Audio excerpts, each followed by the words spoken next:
we were like, just send people to the pricing page. Just send them straight to the pricing page. Right, let's just see what happens. What you think is going to work often doesn't.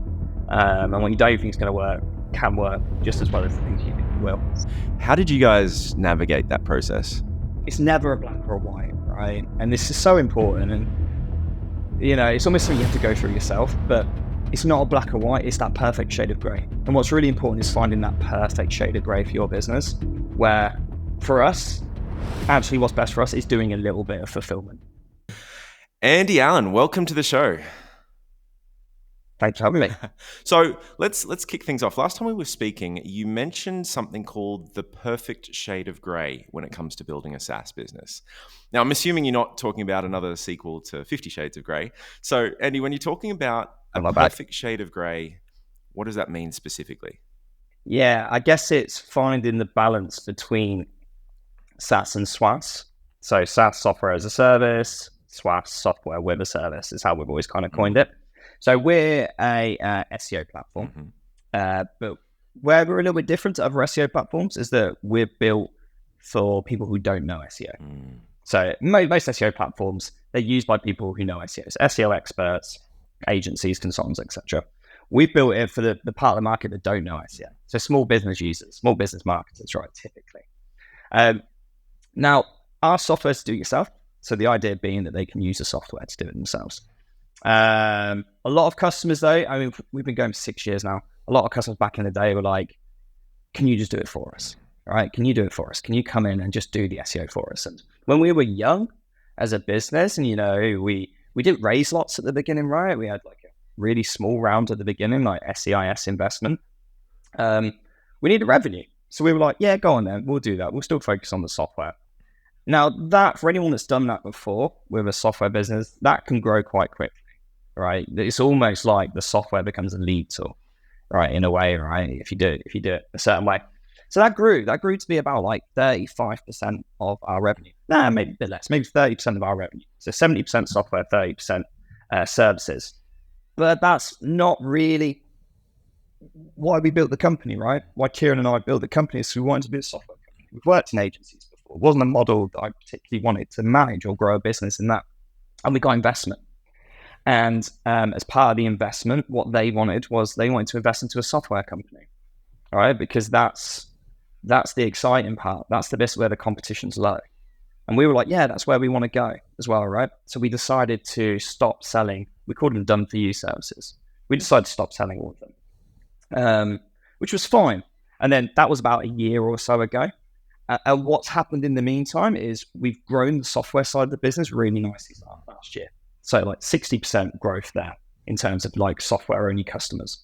But then we've shrunk that 30% of the revenue that we were getting from the fulfillment side, the services side. And what we've actually learned now, we were either doing things black or we were doing them white. And what we've learned now is that it's never a black or a white, right? And this is so important. And, it's almost something you have to go through yourself, but it's not a black or white, it's that perfect shade of gray. And what's really important is finding that perfect shade of gray for your business, where for us, actually what's best for us is doing a little bit of fulfillment, right? But it needs to be complementary for the software. Like our goal, and this is how, this is how, we communicate with the investors and what gets their buy-in for this is, yes, we can do this service-based side, but it's in the goal of growing our software.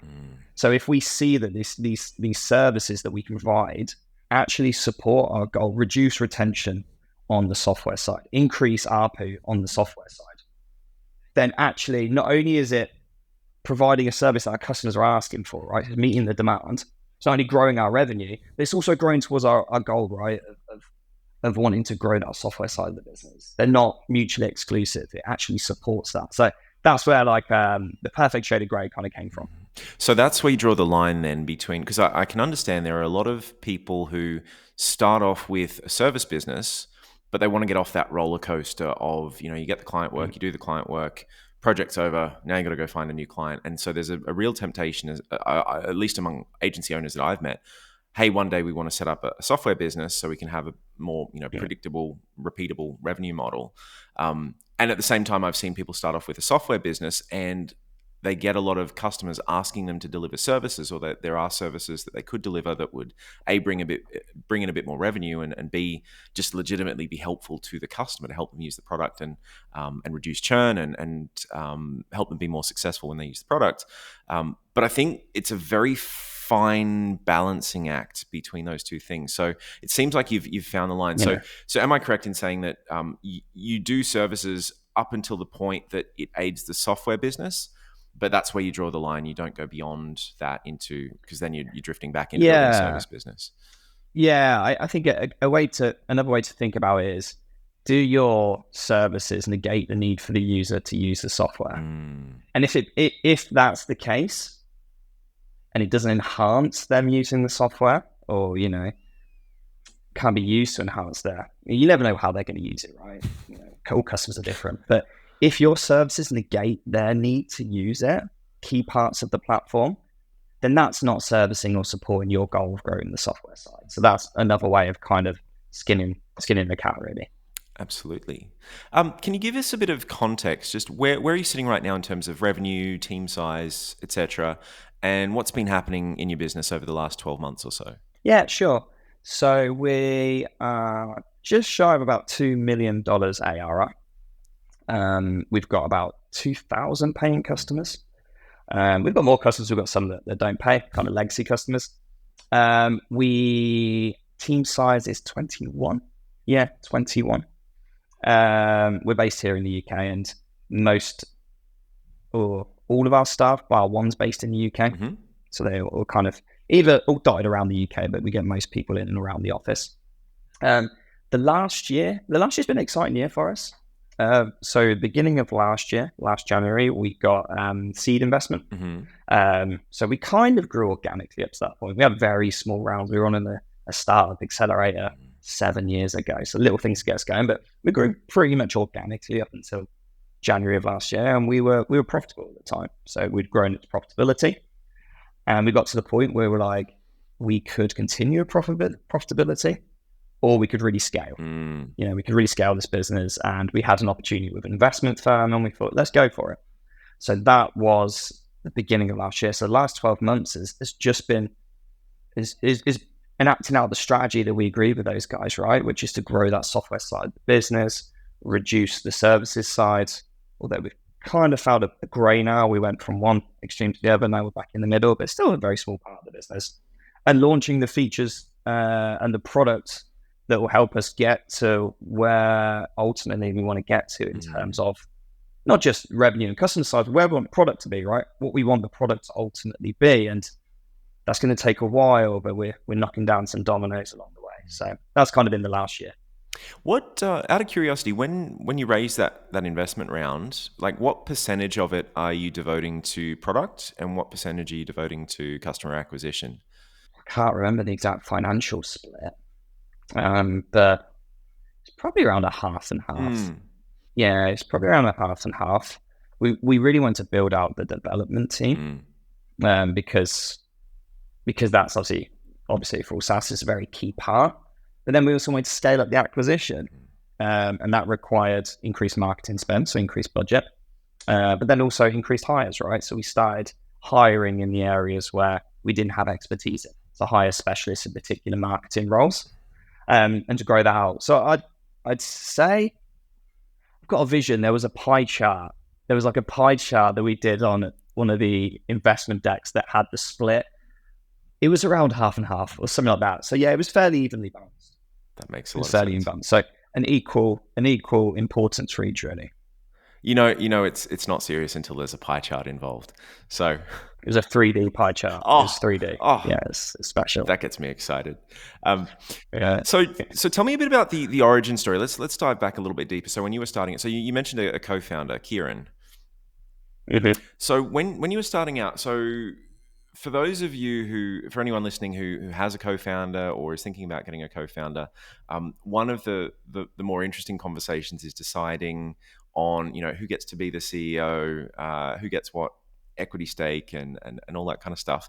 How did you guys navigate that process? Yeah, so as a bit of context, me and Kieran are really good friends. We've been friends for years. So we first started in SEO together as a junior SEO people, SEO execs at an agency like 12 years ago. And then we worked together for years and went off different ways and still stayed really good friends, played a lot of golf together. We still hung out. Then we decided to start the business. So just to give you a bit of background, we are friends, but there's quite a funny story. When we, I think it was when we got our first kind of like friends, it was our SEIS investment round and were our first investments. It's a fairly small amount. And we were filling out the forms. And it was just the two of us, right, running the business at this point. And it said, you had to put down your role. And we were like, okay. So the conversation came up that we knew we'd always needed to have for a while, which is what role we both going to take, right? Bear in mind, Kieran is a dev, a typical dev, right? No, he's the he was the technical co-founder. I was the non-technical co-founder. He has more skills than dev. I'm kind of winding him up a little bit there. But yeah, so we decided, right, who's going to be which role? All right, there was two roles up for grabs pretty much. It was a CEO and CTO. I couldn't be CTO. I could only be CEO. But Kieran wanted to be CEO as well. And it got to the day where we had to hand these forms in. And we weren't there in person. We hadn't made this decision. Awkward conversation we just hadn't had. And we were on the phone. We were like, we have to make a decision. And we were like, I can't remember who it was. I think it was Kieran. I think he said, we just got to do rock, paper, scissors for it. We have to decide who's CEO. We just got to do rock, paper, scissors. And I was like, that seems fair. That's fair. We were going nowhere in a minute. We need an objective way of doing it that's fair on both sides. But the problem was we were on the phone, right? So we couldn't actually see. It's kind of like, this is like 20 seconds. This is like, no one was really using Zoom back then. We couldn't even do that. I'm sure they were, but we weren't. So we went 1, 2, 3. And then I said my response. He said his response. He won. He said his response split second after mine. I think I said like rock, and he like went paper. And then he won. So he was officially CEO when we raised our first round investment, which kills me to this day. But the world righted itself. Justice was had when we got this most recent investment. And we both came to the conclusion then that we should switch it around. Well, not switch around, but I'll be CEO and he'll be CTO because he's a great CTO. He's great at managing that, and that's exactly where his skills are. And I'm not technical, so I've kind of took on the CEO role. Fantastic. There you go.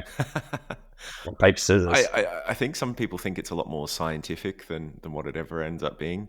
I know there's there was a great. I think the website's still up. I think it's called Splitting the Pie or something. There's Founders. So there's for anyone interested in finding a co-founder and deciding on the equity split to take. There's a questionnaire you fill out, and it will tell so who's going to be writing the blog post, who's going to be the face of the company, who's going to be building the product, and it will assign sort of equity shares and stuff based on that. And so anytime I've mentored entrepreneurs really early on and they're trying to decide on who gets what and who gets what title and stuff like that, that's always a really handy resource. I might stick a link in the description to it. But that's a really good way. And if all else fails, there's rock, paper, scissors, right? Yeah, I mean, we didn't add the complication of equity. We were just going to split it. Yep. So it was just a badge in a way. God, I can imagine that's quite difficult. So that does sound like a good resource if you try and do that. How did you get your first 100 customers? So you decided you're going to go into business together. Did you have any customers when you went for the accelerator round, or was that very early on? Yeah. So we'd started another software before Hike. So we had another software called the Webshed, and that's what we were accepted onto the accelerator with. And that was an SEO platform for SEO experts. So just like all the other platforms out there, we were SEO experts. We'd come from an SEO background. We thought, why not? We want to change a career. Why not do a SaaS thing? Kieran could code, so let's do it. And we built that, and we had about 40 customers. I think after about a year and a bit, we were doing about £500 MRR. Like just nothing. We were working full time and doing this in our spare time. But we got onto the accelerator, which was great. And when we were on the accelerator, people keep coming up to us saying, "Oh, we're founders. We've got a small business. Can we use your software?" And we were like, "No." And they were like, "It's not built for you." And then they were like, "Well, can you do our SEO for us?" We're like, "No, we've got our own software. We've got our own company to do it." And that's where the genesis of the idea of Hike came from. So when we then decided to pivot, well, it was a 9-month program. We pivoted to Hike. And we were like, right, well, how can we get our first 100 customers? We had about 40 customers on the web shed, but they were the wrong kind of audience for Hike. So we were like, well, what can we do that's a little bit different? What can we do also that validates the idea of Hike, right? So I think what we did was like, we put up, there's two parts to this story. I'll tell you how we got the first 100 customers, and I'll tell you how we got the first 5,000 customers, because they all happened quite quickly. So the first 100 customers, we put up like a landing page, right? We put it up on beta list. I don't know if beta list is still going. We put it up on beta list, and we said, just a landing page. We're building this. It's going to launch soon. We haven't built anything. We haven't done anything. Building this, going to launch soon. Put your email here. And we had like hundreds of people like that registered. We were like, oh God, that's pretty good. And then we were like, through the accelerator we were on, we sent out emails to loads of different accelerators, and they'd shared it. And we had like, I don't know, a few hundred people that had signed up for early access to this before we'd even built it. So then we were like, okay, this validates the idea. That's pretty cool. So then we built it. Then we launched it, and we converted a bunch of them. It was what I think we sold it for like £12 a year for the first few customers, like £1 a month, just to see, right? Yeah. So we got that, and for the first, like, they were all the people that signed up. All the people that signed up via the landing page got it like super cheap. And then we're like, right, now let's try and get proper customers, like other people do. Then, so that got us about, I don't know, maybe 50 odd customers. And we were like, wow, we've got more customers than we had on our old software that took us years to get. Then we got an email. So we launched in September. In October, we got an email from AppSumo. I won't explain AppSumo. I'm sure everyone here knows who AppSumo are. We got an email saying, hey guys, we've been recommended you. We want to feature you in AppSumo. And we were a bit like, who's AppSumo? We've never even really heard of it. And then we looked into it and we were like, oh, this looks pretty cool, right? Like, maybe they've got like, I don't know, a few thousand people on their email subscriber list. Then I put a post out on SaaS Growth Hacks in a Facebook group. And and then people started responding saying, yeah, we were on it. We got thousands of customers. We were on it. We got 10,000 customers. We were like, bloody hell, that's ridiculous. So we went on there and we were live for 2 weeks, happened to be over Black Friday, just lucky. And 5,000 people purchased Hike. Wow. They pay like a one-time deal, a one-time payment, right? But it was 5,000 people, and 3,500 of them registered an account. So 1,500 we didn't use any data, didn't even sign up.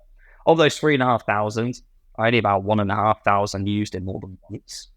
I don't know if that's a sign of the type of person that does AppSumo or the quality of Hike back in the day. Like, I don't know what caused that, but so we only have, so basically with 5,000 signups, and we got a little bit of money from each, right? So 1,500 users using the platform. But that was a baptism of fire, man. That was a real baptism of fire. Kieran had built a platform that was currently hosting 50 odd customers, and now it had to host, work for, 1,500 customers, potentially, 3,500, right? Because they were using it once. I was managing live chat, thinking, we just got UK customers. Now we've got customers in every single country and every time zone, finding every single bug possibly on Hike. So I was managing live chat for like 24 hours a day, like for weeks and weeks and weeks. So yeah, but all it did, I guess, in hindsight, it was great really, because it gave us revenue and it gave us a bit of product market fit to then go and get a little bit more investment that following January.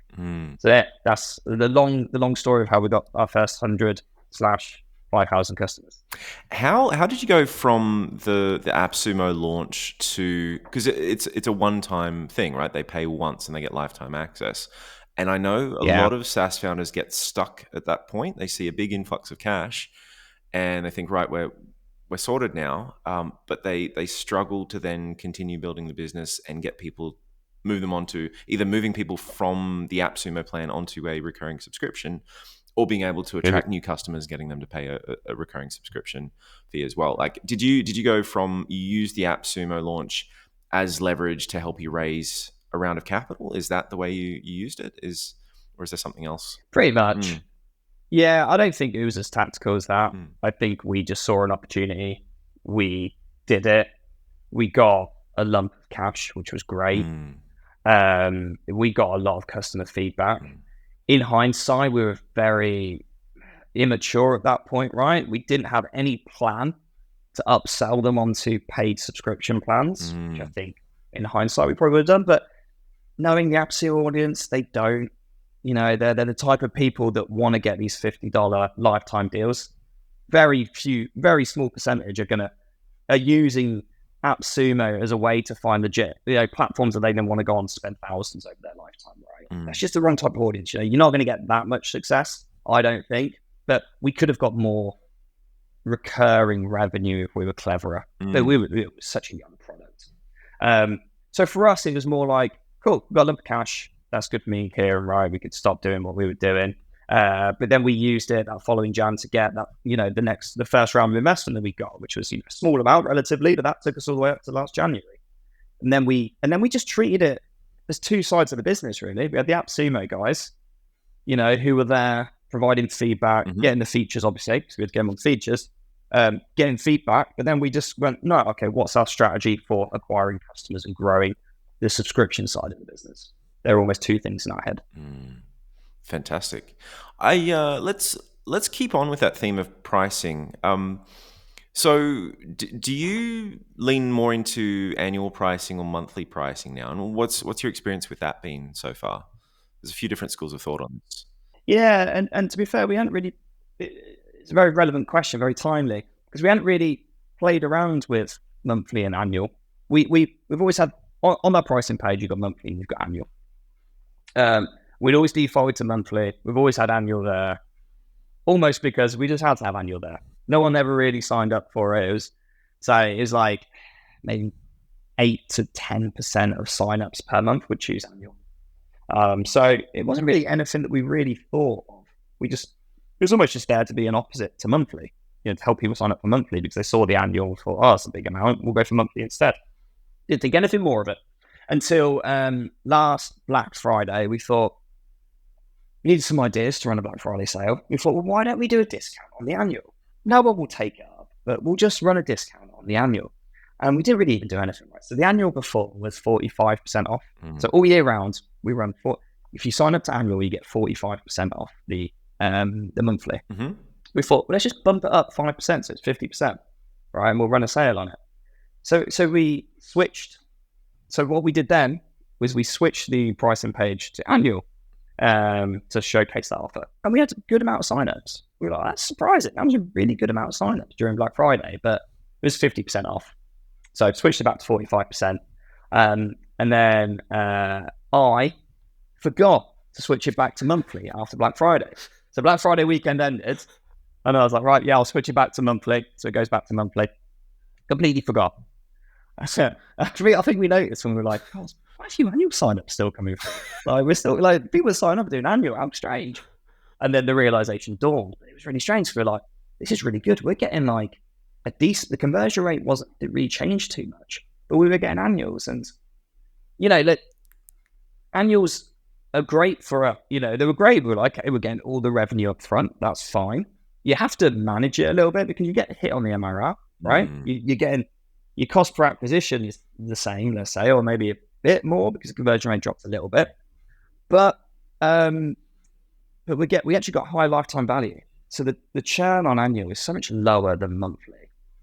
That their LTV is so much higher, right? So the cap ratio is better if we get an annual than we get a monthly. So actually, it was a good thing. So we're like, it's just fantastic. So we kept it on annual. So that was then through December. So yeah, Black Friday. So end of November, and then December, we were like, right, conversion rate is great. We're getting annual, we're getting this lump cash up front, which is great. You can fund other stuff. Not as much MRR growth, but that's fine. We're getting a high LTV, CAC LTV ratio, all that stuff. But then conversion started to slow down come like January and especially February. And it was like, why conversions are dropping down? Like conversion rates really dropping. Now there is some seasonality to it, but it seemed more so than usual, right? Especially because December was good, and seasonally wise, December's bad. So like, why is January so bad? And why is February, it was decreasing, getting worse. And then we were like, well, let's just switch that annual back to monthly. And almost, we did that on the Friday. Come the Monday, Tuesday, Wednesday next week, conversion rate just went back up. And it was really interesting because we were like, there was a shelf life. Switching it to annual, conversion rate stayed pretty much where it was, then just drop. And then we had to go back to monthly. My theory being that because obviously people don't purchase the first time, right, when they come to Hike. So all those returning visitors that came first time and saw the monthly price of 60 quid, right? Mm-hmm. They're now seeing they can get now they're landing on the page and they're landing on annual. They're coming back to the website, which means they're a warm lead now, right? They're interested. They're coming back, they're seeing annual and they're seeing it's 45% off. I'm pretty interested already. I'm going to sign up to this, right? So all the top of funnel people had seen the old pricing, and now all these bottom of funnel people that were coming back to purchase had seen the annual and they were converting. So conversion rates stayed the same. But then over time, that audience, those bottom of funnel people were just getting smaller and smaller and smaller because all the top of funnel people were landing on the page and seeing annual. So they were coming to the website and seeing annual. And then at that point being put off by the amount you have to pay, right? Which is 12 months times. It's that big outlay. For the first time you've landed on software, you don't know anything about that software potentially. So I think there's something for us to learn and do more on there, right? If you get someone top of funnel, view the monthly. If they're interested, get them back, show them the annual. If you want that, if you want the annual, if you don't mind taking the MRR hit, but you want the revenue up front, then that's a way to do it. But we're back on monthly at the minute, and conversion rate, it's back to where it was.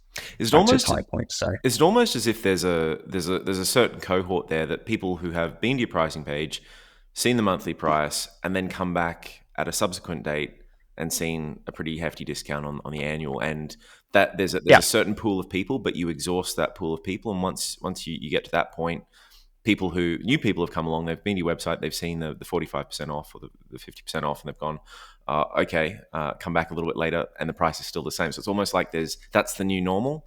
It doesn't feel like that much of a discount anymore because it's exactly the same as what it was when they came the first time. Is that what you think is going on there? Precisely. Yeah. I think that's exactly what it is.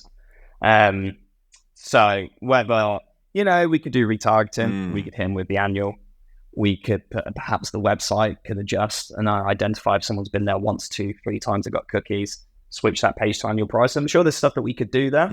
If that theory is correct, it's definitely worth testing a little bit more. It makes sense theoretically, intellectually, but that doesn't always mean it's right. It's one thing I've learned running a SaaS company is what you think is going to work often doesn't. And what you don't think is going to work can work just as well as the things you think it will. So, I think we'll try it. I think a lot of SaaS businesses just kind of pick a price and they, it's just putting a finger up in the air and hoping for the best. And then they don't really think too much about it. They don't really want to change it or tinker with it just because they're afraid of, peeing off existing customers or something like that, or they just don't think to do it. I think one reason you don't want to mess around with pricing is because it's another variable, right? And you want to control. When you're doing stuff, and as a startup, as a SaaS, you're always doing stuff, right? Whether it's releasing a new feature or trying new ads, or you're building new landing pages. It gets very complex, right? In order to really see the results of what you're doing, what you're changing, you need to control for everything else. You need to keep all those things stable. Now, if your pricing page is stable, that's something you're just keeping stable, right? So, with update, or you keep your pricing stable, let's say. So you make changes on your pricing page, change the copy, but you keep the pricing the same and conversion goes up or down, then you can say that's probably based on, the copy. But if you're changing the price and you're changing the copy and you're changing the landing page, it's difficult to really judge the success of what you're doing, whatever that may be, when you're changing loads of things at once. So that's a difficulty. You want to be very strategic. You want to be very disciplined when you're testing and trying to keep everything the same and only changing very few bits. That's always caused a reluctance for us in the past for changing pricing so much, because you're changing so much else. We change the pricing. Do you know if that actually hindered or helped conversion rate? What correlation, causation, all that jazz. And sometimes when it comes to something like, churn or retention, you don't find that out if it made a difference until many, many months down the line. I do think that pricing is something that's really important to tinker with, but you're absolutely correct. I think you got to be careful with it and not change too many things at once. Are there any other experiments that you've run that have had an impact on conversions? Yeah, I'd say the biggest one we've ever had, again, was another luck in a way, right? It wasn't planned. It just kind of fell into our lap almost. So when we started Hike, so we launched our first website, 2018, right, up until 2022, summer of 2022, the main call to action on the website was book a demo. You could sign up directly, but the main call to action was book a demo. And that always was the way, right? We just went with that. Mm-hmm. We always wanted to remove it. Every time we removed book a demo, we tried an alternate, like a recording of a demo or something fancy. Conversion rate just went down, right? So whenever we tried to replace demo with something else that was demo-like, conversion rate just, we just got to speak to customers. So we were running demos, and we had a pretty good conversion rate of demos. So we would do like, on average, like 50, 60% of demos would convert. So we're like, that's fair enough. Then summer of 2022, middle of 2022, our customer success lead who ran the demos, she had to go on emergency leave for 2 weeks. It was very sudden. She was fine, but it was very sudden, and we were like, right, we've got no one to cover the demos. I don't want to cover demos, busy. Other guys, busy. We've just got to switch them off. And we were convinced that that obviously conversions are going to drop now. But maybe, just maybe, if conversions don't drop that much, then maybe because we've gained all those hours of our customer success lead, we can use her resource elsewhere, and it would still be beneficial for us, right? So less sales, but we're using less time to generate those sales. So we're like, let's see, it'd be interesting. Convinced that sales are going to drop, and just the complete opposite happened. Sales, conversion rate just completely increased, probably like doubled. And it was insane. We couldn't believe it. You were just the amount of sales that we were getting through. And the conversion rate didn't just double. We were doubling marketing spend. Like we were coming every day and we were like, let's increase it by 10%. Conversion rate's still going up. Let's increase it by another 10%. Let's increase it. That was for a period of months. It was nuts. I mean, this was 2022, right? This was a very good year for SaaS, right? We know 21 and 22 were good. But still, this was fundamentally down because we'd removed a demo. Now people didn't have this extra layer before signing up to Hike. Now all they had to do was just sign up to Hike. And hey, it really grew our business that year. Really, really significantly grew our business. There were downsides. We had increased churn, right? We had increased customer success needs because customers hadn't seen a lot of customers hadn't seen the platform. They didn't know what it was like, because with a demo, not only are they deciding that they like it, they're learning about the platform as well, right? They're bought into it. Whereas if you're just landing on a site and you don't have that engagement with someone, then they haven't got that experience. So churn did go, but as a net benefit, it was far greater for us. Our growth was significant. So that was a big fight. And that, again, we'd gone 4 years doing demos, and it was only due to that kind of that illness, that absence, that we just had to switch it off, and never ran them since. Wow. Never ran them since. So yeah. So had that's almost a blessing in disguise. Had that not happened, you might have continued running demos and you wouldn't even know that, you were potentially letting all this revenue slip through your hands. Yeah, wow, that's interesting. Yeah, exactly. Have you run any other page experiments that have led to a bump in conversions? Yeah. One of the things we took from that was, we were like, there was a theory. We had a bit of a theory is going, the demo was a point of friction, right? They would be interested in signing up, but they'd see the demo and go, okay, I'll try and book a demo. And potentially the slot wasn't available, right? We only had one person running it. It was mainly UK hours. So perhaps they just didn't have a slot available. Therefore, they're like, I can't book a demo. The main thing's book a demo. I'm not going to sign up. Potentially they saw the demo and they thought, it's usually enterprise level SaaS, that's going to be expensive, even though we had pricing next to it, but people might miss that because it was the main call to action. So we were like, maybe it's a level of friction that's, putting people off when they would have just signed up anyway. But by us having the demo there, we were putting people off from just signing up. So we started to play with that idea. We reviewed our website and we went, what else is a potential friction? And we went to town on this. The two notable ones being, we used to have this tool, right? And we still do, because our agency customers use it to help them generate leads. where people would land on the website, a little pop-up would come up saying, do you want a free SEO audit? So we built this whole tool where you get a free SEO audit. You put in your URL, competitor's URL, spits out your score, their score, keywords you rank for, some of their backlinks, some of your, et cetera, et cetera. And then they would go into an drip email campaign, and we get a certain amount of those convert. And we'd always try to tweak and improve that drip email campaign, try and improve the tool. And we switched it off. And just we were getting like 20 a day, right? 20 people doing that a day. So we just switched it off. Just didn't have it anymore. Someone lands on the website, can't book a demo, can't get an audit. If they like it, they just got to buy it, right? And again, it increased our conversion rate. Really? It just increased our conversion rate. Yeah. The number of those dropped. People obviously weren't doing them anymore. The conversion rate just increased. And it was like, gosh, there's another example of friction. The other notable example of this is where we do with our paid ads. We used to send everyone to the homepage or another internal page. We were like, just send people to the pricing page. Just send them straight to the pricing page. Right, let's just see what happens. And that outbeats any other landing page. Even to this day, we send people straight to the pricing page. Every time that we've tested, every time that we've switched, it's never been as good, whether that's the homepage or another features page, whatever it may be, than just sending them to the homepage. We get a lower cost per acquisition from paid advertising, if we just send people to that pricing page.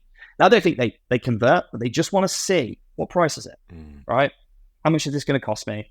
Go onto the homepage, have a look around, I'll come back later. But it's just that friction. People just don't want any friction. I don't know how bad to say it. I've said it a million times, but yeah, I think and again, it always has its downsides, right? Because they're learning less about your platform. They're not getting a taste through it before, which then means you're going to have to replace that knowledge during onboarding, right? You have to get them up to speed as quickly as possible. And all that knowledge they would have had pre-sale, you have to replace it in onboarding. If you can do that, then you get the benefit of the improved conversion rate without the increased churn. For example, you're still educating them. So that became key for us, and then improving our customer success. And that's what we've been spending a lot of time on over the last 18 months, is building out that customer success. There's a part of me that died a little bit inside as you were saying that. So I cut my teeth on conversion rate optimization. That was the first skill I learned when I was doing marketing stuff. And so we'd spend hours, putting these amazing landing pages together with awesome design, and we put in an explainer video, and we'd rework all the copy, and we'd spend hours and hours and hours on this stuff. You could have just sent them to the pricing page, and it probably would have increased the conversions by more. I think it depends on the audience, though. Right? So we're not selling to, a lot of the time, we're selling to a customer who isn't there deciding between Hike and all of our different competitors, right? They're not a qualified lead like that in a way. They're not making an informed decision. They don't even know, a lot of the time our customers don't even know a solution like Hike exists until they see our ad, right? I can imagine if I was doing enterprise B2B, right? And I wanted to sign up those people, and those people were reviewing 10 different tools, right? And then they weren't going to make a decision there and then, or they were going to make a more informed decision that actually you do need to put them through those beautiful landing pages. You do need to educate them. You do need to do these kind of drip email campaigns, being front and center of their minds. Our customers are a bit different to that. A lot of our customers, some of the customers have never bought software before, right? They've used an agency to do their SEO, never bought software before. Some have used SEMrush, Ahrefs, stuff like that. But then they see our software and go, I didn't know there was a software that's do it yourself, that's built for someone who doesn't know how to use those software. So I think it depends on the audience, but test. I mean, that's the key, right? And just see what works best. Don't come in with any preconceived ideas. I think that's, what's the general wisdom that people say. Just figure it out for your own customers, because everyone's different. Absolutely. Let's talk a little bit more about Hike in depth. So are you rolling out, I think you mentioned there's a new killer feature that you're about to launch. Are you able to give us a sneak peek? Yes. I would love to. Can you share your screen? Can you show us what that looks like? So give us an overview about what this new feature is and how it works. Yeah, sure. So Hike's as I explained, Hike's a platform that is to be used, or we built it for people that know they need to improve their SEO, but aren't SEO experts. experts or haven't done SEO before, or they might have done little bits of it, but they wouldn't call themselves, let's say, an expert in it. They need support still. So the Hike platform, in its real essence, is it tells the user what changes to make on the website. So it will go, right, you need to make this change, this change, this change, and it guides them on how to do it. And what happens up until this feature is, let me show you here. You get a list of things that you need to complete. And when you click on it, it tells you what you need to do, why it's important, and how to do it. But essentially, you still need to go to your website. So let's say you're in Squarespace, you open up your website, you log into the back end, you have to figure out how to make the changes that Hike's telling you what to make. And it's always been a bit of a pain for customers, especially our types of customers, because they still might find it a bit tricky to actually figure out where in Squarespace to make this change. Or even WordPress. Some WordPress themes are a pain. Even myself doing SEO, I can't make some SEO changes on certain themes because they just make it so difficult, right? And it takes a long time, right? And we've got customers who are time poor. A lot of our customers are time poor, right? So they need a quicker way of doing this. And hey, continue with the friction analogy. We need to make sure that in Hike, it's probably true for all SaaS, reduce the friction. Reduce the friction for getting results from using your tool. So we're like, all right, what can we do? Ultimately, what we needed to do was connect Hike to their website so they can make all their changes without them to log into Squarespace and make it super quick. And that's what we've done with our new feature here. So we've called it the on-site optimizer. It's a brand new feature that we're launching hopefully today, maybe tomorrow, but this week for sure. And how it works is you click this button, and the demo site I'm using is actually the HikeSEO.co website.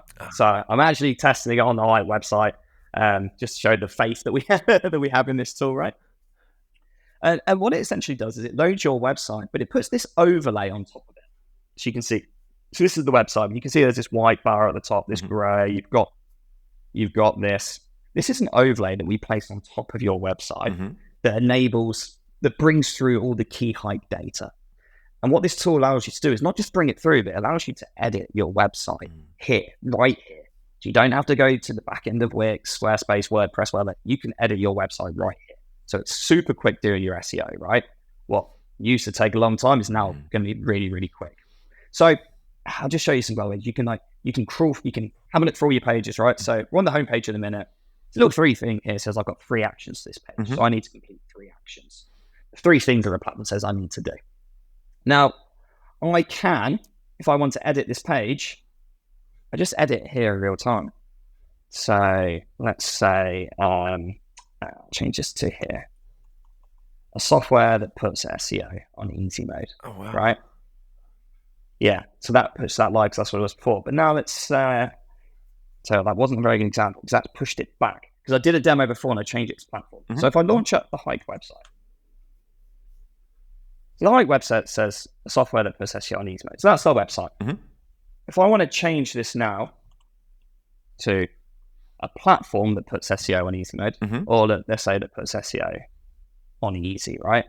I do that. I press publish, press continue. And what this is going to do is it's going to make the changes on your website. And how it works is you just have to add a small little JavaScript snippet to your website that connects the two together. Right. And you do that one time, and then you can jump in and use the on-site optimizer. Yeah, cool. Exactly. Now you can see my H1 now says a platform that puts SEO on easy, right? So I can update H1s. I mean, I can change the elements as well. So let's say I want it to be a H2, a H3, or even a paragraph. I can change it. What I can do is I can change the copy as well. So I can put whatever I want there, and I can publish that, right? Make that change and publish. But what's really nice is we've built in GPT-4 into this, so train GPT-4. And what you can do is you can click on these 2 buttons, right? So you can use this to rephrase and optimize. So what this will do, if I click it, it will take the copy, but it will optimize it. It will make it SEO friendly. Right. And it bases it on the keywords that you want that page to rank for. Because you've already told Hike, and this is another feature before, you've already told Hike what keywords you want this page to rank for. So I want it to rank for DIY SEO software and DIY SEO, which means all the copy I write on that page needs to be SEO friendly for those keywords, right? So Google knows I need to rank for it. That's so cool. Look, it's just rewrote it. Hike provides you precise DIY SEO software, so that's that keyword being mentioned. DIY SEO expert. So it's optimizing your copy voice. It's rewriting it. Right. You can expand it as well and make it longer and all that stuff, and it's done for you. So if you're not the world's greatest copywriter, not only does it rewrite it for you, but it also incorporates all the keywords that you need to be targeting anyway. Wow, that's cool. Exactly. That's really exactly cool. that. Other things that you can change, headings, links. You can change the locations of links, or you can remove links. Let's see. Oh, you can add image alts as well. Something that usually is a bit of a pain, takes time. You can add image alts by clicking it and changing the alt there. You can do all this stuff. You can as well, if you click on this SEO settings button, you can edit some more of the technical behind the scenes SEO data as well. So you can update your metadata, so your page title and your meta description. One thing we've also incorporated, so page titles and meta descriptions, really important you optimize them and include your keywords. So you click on this button and we've built the AI to automatically generate you 3 options.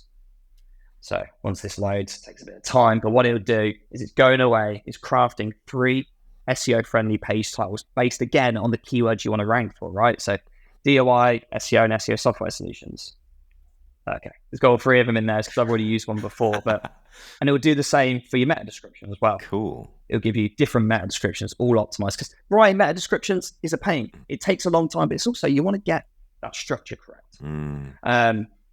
Canonicals, you can update your canonicals, you can update your meta robots tag. You can also inject JSON LD, which is a really great way, and Google recommended way, of adding schema to pages. The schema is a way of marking up pages and content so that the Google, when it indexes your page, it can understand more of your content, and therefore you can rank better for what you want to rank for.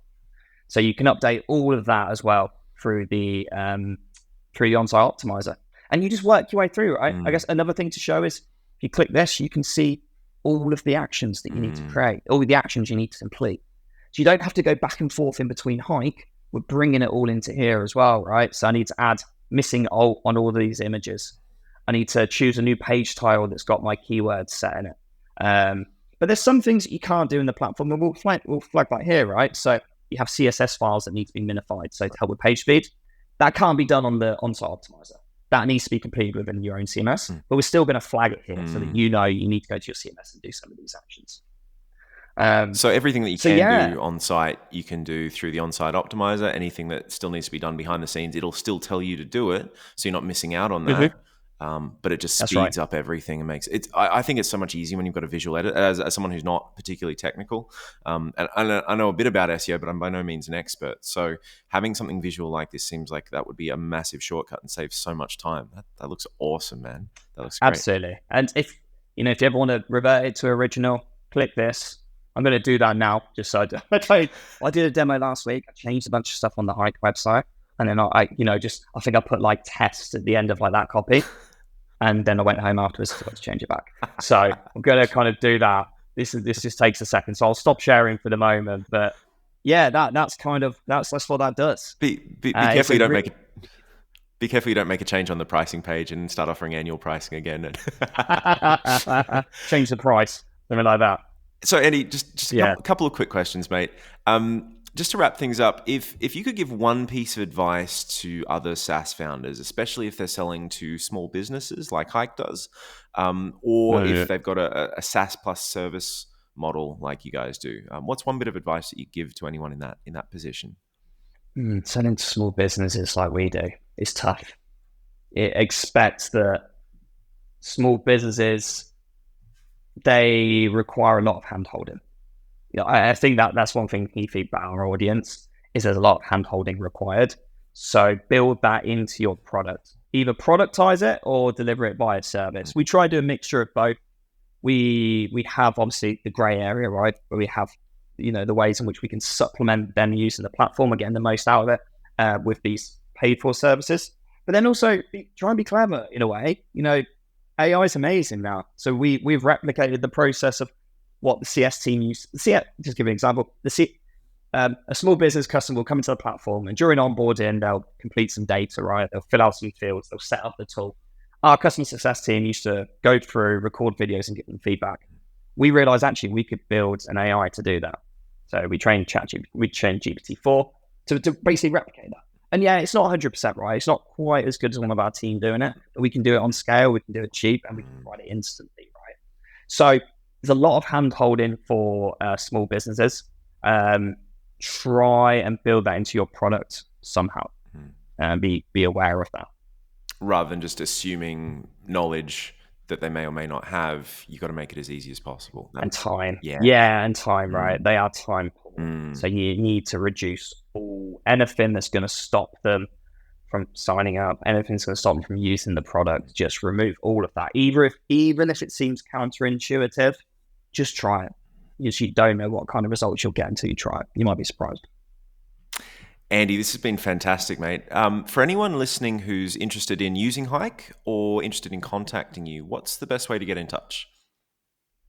If they want to use Hike, head over to HikeSEO.co, not .com, just .co.co. If they want to get in touch, we've got live chat on there. My LinkedIn, if you want to get in touch with me, probably the best way to get in touch with me. If Andy Allen or Andrew Allen, HikeSEO, you'll be able to find me, connect me on there, drop me a message. Happy to help where I can. Mate, thank you so much. This has been super interesting, and I think a lot of people get a lot of value out of it. Thank you so much for your time today, mate.